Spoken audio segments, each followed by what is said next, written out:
Hello everyone and welcome back to another video. I don't know about you, but most of my evenings start by me checking on some ending soonest graphics cards, motherboards or even gaming PCs on eBay. People will try to sell anything these days, and most of the fast Fortnite gaming PCs equipped with a random 4th gen i3 and a GT 710, nah, those are not for me. But every now and then you can still find a decent machine and get lucky. But did I?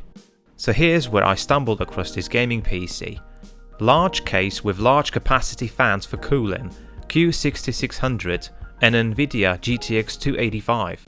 Now this is more like it, I was instantly locked on. The auction was ending soon and to my surprise, in the end, there were only 9 bids on it. I won the auction at £42 or about 56 USD, plus another 6 for postage, which seemed really reasonable. After all, does a word Cosmos mean anything to you? Okay, so all in at under 65 USD, what kind of a trouble I got in this time? A few days later, a very huge box got delivered. Kudos to the seller, I really feel they spent all £6 on packing foam peanuts. The first look, and doesn't this PC look the f***ing business? There were many imperfections from every angle, and unfortunately some what looked like heavy damage to the top of the case, but no major parts were missing. The Cooler Master Cosmos range was always designed with the enthusiast in mind, and to this day it remains to be my personal favourite. The Cosmos S came out in 2008, and so did the majority of the components inside of this gaming PC. The cable management was not amazing, but then the see-through glass panels were not really that common back then. Let's run through the specs quickly. It does come with 8-bit IP35 Pro motherboard, an Intel Q6600 processor, a 4GB of really fast DDR2 memory, and GTX 285 and 1TB hard drive, all powered by 650W power supply made by Corsair. Oh, and also there's a DVD and a Blu-ray rewriters. So, not bad for under 65 USD I think. This PC would have cost someone well over 1300 USD when new, so I can sleep well at night knowing I only paid about 5% of that. This PC really deserves some TLC, and there is lots that needs doing, so let's cue up some music and let me crack on. The first step was to remove all of the components, and this was really easy thanks to Cosmos S being an absolute unit of a case. The inside is made out of lightweight aluminium. Still, fully built, this sits just under 20 kgs or 43 pounds. Overall, it's a nice case, and even the thumb screws feel heavy and are screaming quality. With all the internal components out, the top touch panel had to come out next, and yes, this case has touch controlled power button. Then a quick wipe to remove the significant amount of dust that built up over the years, and of course some isopropyl alcohol just for good measure. We returned the next day to give the old Freezer 7 a good clean, and also to upgrade the existing cool OCZ memory from 4 to 6GB. A CMOS reset was next, along with couple of power cycles, before the nice to have postcode finally displayed 7F, aka fully functional. How exciting was this? Next up was the bent top mesh panel, and luckily no plastic was missing or being damaged, so I got creative. Honestly, how often can you say, hey, I've used a small weight to fix up my PC? Okay, terrible jokes aside, this actually worked, and after a while I restored the original shape and could put the mesh back on. What comes next can only be described as an intimate. I never thought I'd invite you to my shower, but since the top side had some nasty residue on and also the rest of the case was quite mucky, it was high time for some fairy and some scrubbing. I also spent £2 in a pound store and obtained this can of black spray to cover for missing paint from the side mesh panel. Ladies and gents, I present you. It's turned okay, didn't it? I also tidied the cables a bit.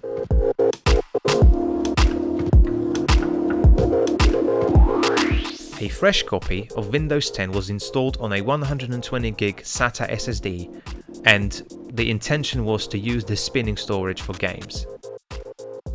Being a fairly decent board, I had no trouble dialing in 3 GHz on the Q6600 straight away. And for the younger audience, this is BIOS. It really used to be a lot less easy to navigate, forget your mouse.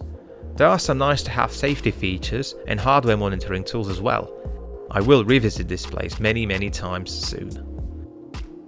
A quick CPU Z test to establish grounds before I move on to some heavier overclocking. And with platform of this age, it's all about small increase to FSB and fine-tuning of voltages, reboot, test, rinse and repeat until you're either too hot on the CPU or reach the sweet spot lock. Sadly, to my big disappointment, and despite dialing in 1.4 volts in BIOS, CPU Z or Hardware Info 64 would still indicate that the Q6600 is sat at constant 1.3 volts.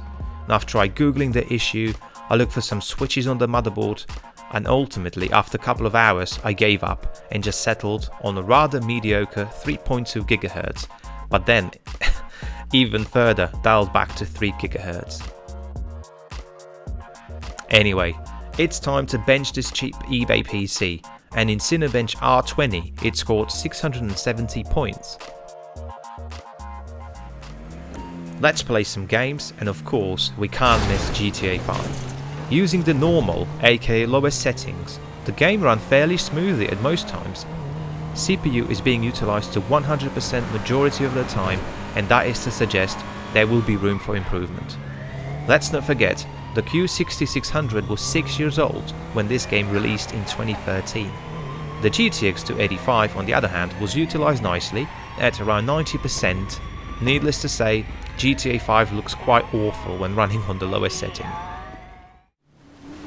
Up next, we return to Fairhaven for some Need for Speed Most Wanted action. Quick spin using high settings, and I saw great overall utilization. The game averaged 58 FPS and offered smooth gameplay. That is, for as long as there are not too many particles or tire smoke that will cause significant drop to the frame rate. This game was crashing the OG GTX 285 that came with the gaming PC, and lucky me, I've had another identical Asus 285 on order, which I was planning to use in SLI. I will revisit this faulty card, it had no problems in other games, how bizarre.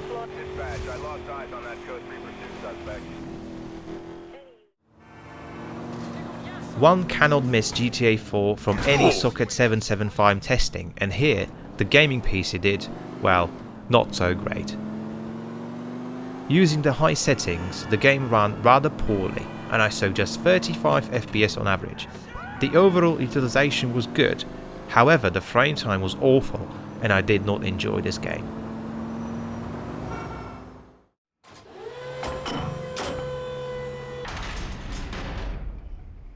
Black Mesa, a modern take on the classic Half-Life, was next on the list, and here the gaming PC had no problem running the engine at a respectable 70 FPS on average. There were however few significant drops as indicated by the 1% and 0.1% values, but I was too immersed by the beautiful graphics and the overall atmosphere to ever notice. Alright, Gordon, your suit should keep you comfortable. S.T.A.L.K.E.R Shadow of Chernobyl ran really well, and I saw average of 94 FPS using the maxed out settings. Here we can see the game engine is not taking advantage of all 4 cores, but I used the GPU greatly. I was really happy with the result.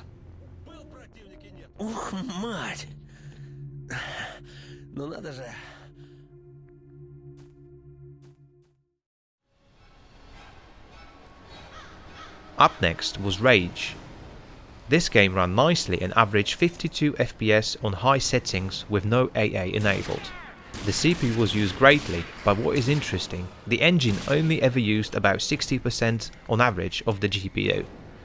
The game looks great and I love the dynamic music too. Are there any fans of the series in the audience? I'm pretty sure this question never gets old.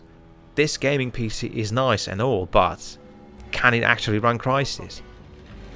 Yes, and using the medium settings, ISO 62 FPS on average, the game ran nicely and never even crashed.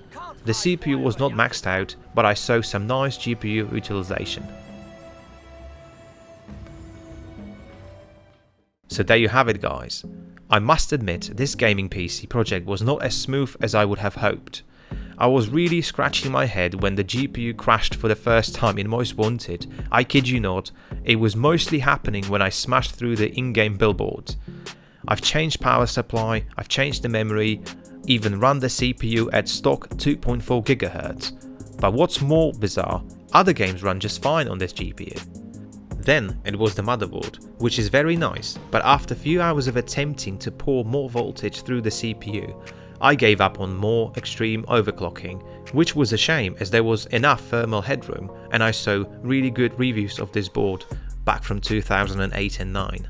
The idea of buying a cheap gaming PC gets me every time, especially when it features some legendary hardware, which the Q6600 definitely is.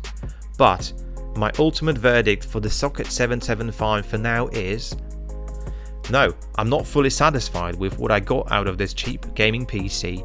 In other words, expect another 775 build soon. Any Socket 775 fans out there? Let me know in the comments below. I hope you did enjoy this video, drop a like if you did, and please consider subscribing to my channel so you won't miss any new uploads. I hope to see you in the next one.